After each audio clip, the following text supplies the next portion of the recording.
What's going on, y'all, and welcome back. In the last video, I did an unboxing of the new Nintendo Switch 2, and in this video, after playing it for about a week, I'm going to go over my thoughts, just an overall feeling of the system itself and the game. So, starting off with, the system itself, I think it's great. I think it's awesome. It's a really powerful piece of tech. It's more expensive than the last Nintendo Switch, and it's the most expensive console that Nintendo's ever produced. It's also done crazy numbers. It's the biggest gaming launch in history, selling like 3 to 4 million within just a couple days. And who knows what the numbers are going to be here in a couple weeks. But so far I love the thing. There's just a few minor gripes I have with it, but other than that, I think everything is pretty much positive. So the first thing I want to talk about is more like the aesthetic and the way it feels. To me, this is the adult Nintendo system. And that's because of the larger size, the all black, sleek look with the tiny, tiny little hints of color just makes it feel a bit more adult. Not to mention the increased fidelity in the 4K, in the 120 frames per second, the 120 hertz screen. I feel like all of that is something that more of the like the adult gamer, or like I'd say someone above like the 15-year-old to 18-year-old mark and above, is more concerned with stuff like that, like the frame rates and the 4Ks and all that stuff. Whereas a kid's not going to care so much. And I mean, because it costs, $450 is the base price, $500 for the bundle.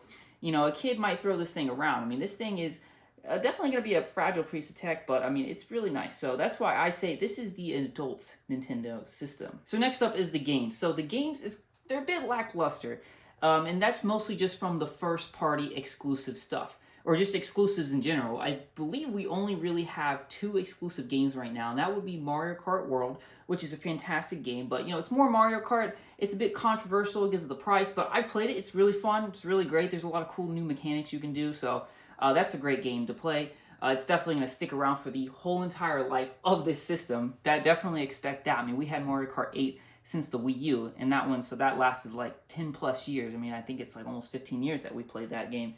So definitely expect that to last for a long time. And then other than that, we just had like that tech demo that should have been a pack-in title. So that was a $10 game, so we're not even going to go over that.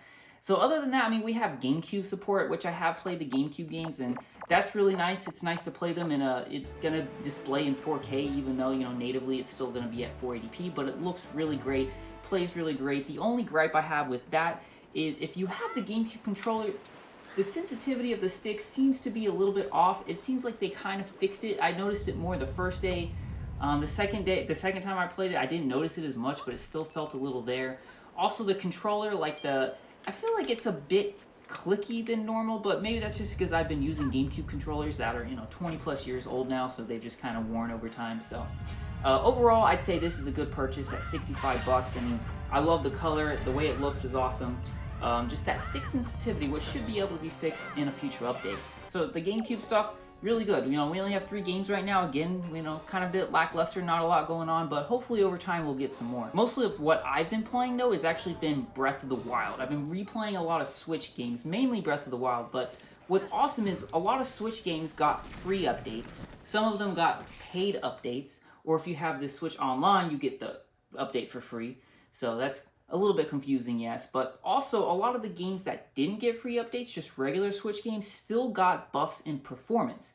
Like, say, Hyrule Warriors, which is a game where you're doing a lot of hacking, slashing, there's a lot of enemies on screen, and there would be a lot of slowdowns. If you play that on the Switch 2, you're actually going to get a little bit better and more stable frame rate, which is really nice. So there's a lot of, regular Switch games that just run better because the hardware of the Switch 2 is better. Which is interesting because the Switch 2 is actually emulating those games. It's emulating Switch games. It's not doing it natively, which is pretty impressive. So, I mean, that just shows that this thing is much more powerful than the original Nintendo Switch, and it's something that we just really needed. Honestly, I think we should have really got a Nintendo Switch Pro, but I think they really delayed that possibly because of COVID, but that could be just speculation on my end.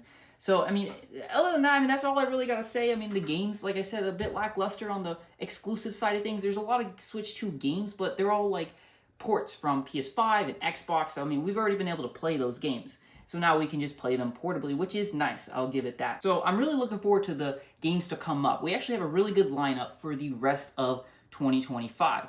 First up, we have Donkey Kong Bonanza in just about 1 month from now. I think that's July 16th. I'm really looking forward to that one.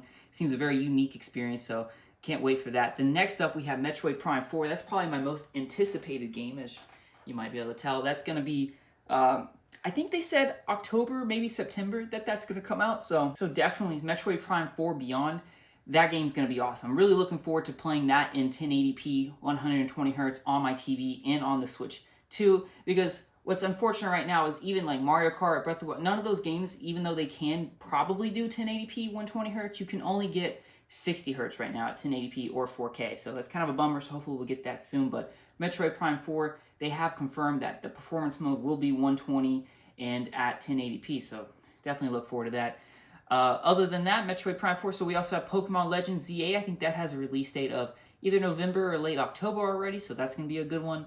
That will be on the Switch as well, but definitely get the upgraded version. And then the last game that says 2025 right now is Kirby Air Riders. So if you played the GameCube game, I'm sure you're gonna like this one. I have a friend, he's really looking forward to it. I didn't play the GameCube original quite so much, but still looking forward to that game. So we have a really good lineup and drip feed of good games to come for the rest of the year. And then the only other thing I want to speak on is the Nintendo Switch Pro, I guess, 2 controller. This thing is awesome. If you haven't got this, definitely get it. It's an upgrade over the regular Switch Pro controller, which is already a great controller, and this just takes everything, makes it so much better. The sticks are really quiet, the feel, the grip, all the finish is really nice, the buttons, I mean, I love it. This thing is an absolute need if you're going to play Nintendo Switch 2. So that's all for me. Definitely looking forward to the games to come, especially Donkey Kong Bonanza here in just about 1 month from now. So let me know your thoughts below. Let me know what you think about the Switch 2, what your favorite part of it is right now. And I'll talk to you in the next one.